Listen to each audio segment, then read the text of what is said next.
Welcome to our ViidCloud training. This video, we're going to take a look at what it means to create a campaign. And it starts off, of course, you have not created any campaign yet. So feel free to create a new campaign by just clicking on the Add Campaigns button. Once you've clicked on that, you'll be taken to the Add Campaign window. You're going to give it a title, and we're going to call this Test.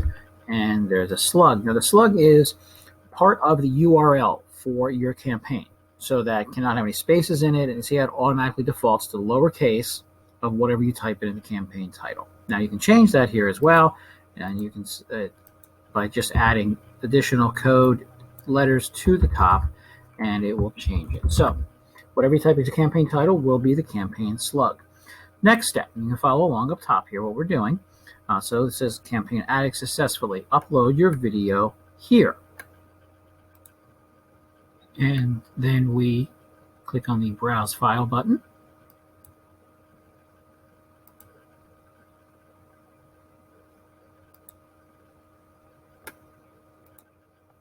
And our file window pops up. We're going to choose the test video, and then it uploads this. It's a video with no sound. It's just a woman watching a fire while she's reading.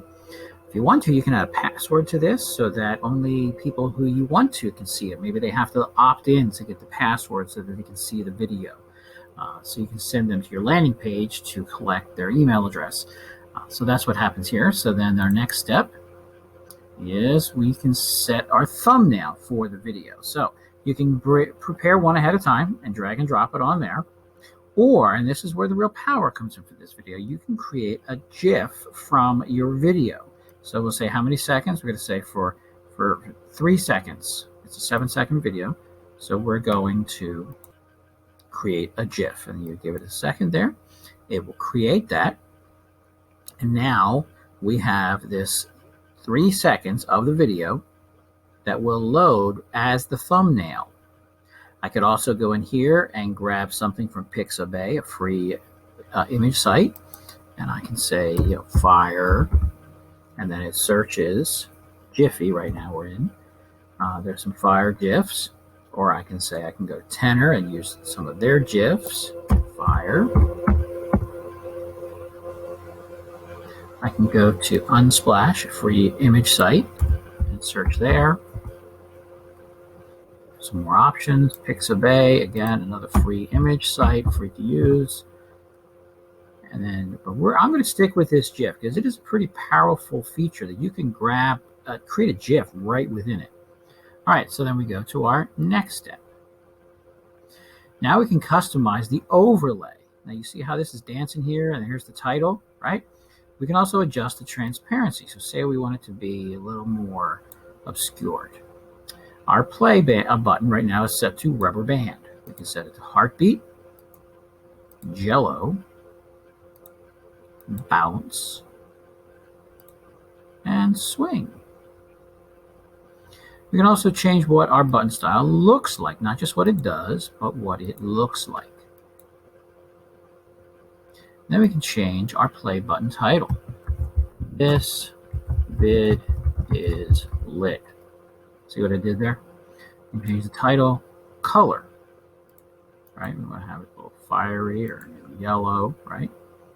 Then I can even change the size of the font, customize it. And if I want to, I can add a call to action that will give them a button. Click here for the info. Or you can have them opt in. Or you can auto redirect at a certain point in the video. So you choose the timing on that as well.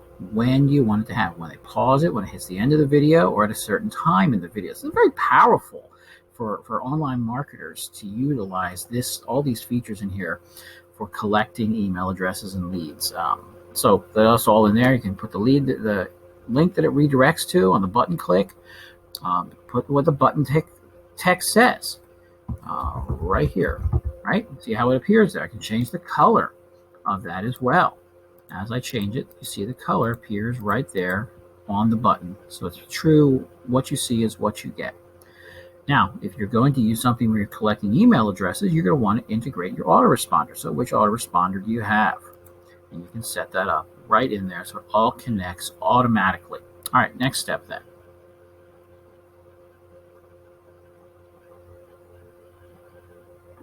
is we're going to set our meta tags and tracking code. Oh, I didn't choose my overlay, actually. I apologize. I got so busy changing things. We're going to leave it like that.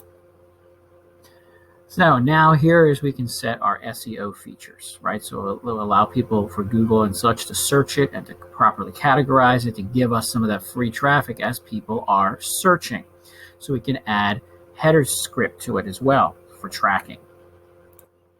And then we go to our next step. If we have decided to use a template and we've set it up, we can choose the template. And we can always come back here if we didn't set it up and select it later. So we're going to skip this for now until we choose set up our templates. So we save that. Yes, campaign submitted successfully. Takes us back to our list of campaigns, and there is our test. It'll show us how much people are watching it, how much of our engagement is. We can see all kinds of information about how to edit it, delete it, copy it if we want to use it somewhere else. So that is how you will add a campaign.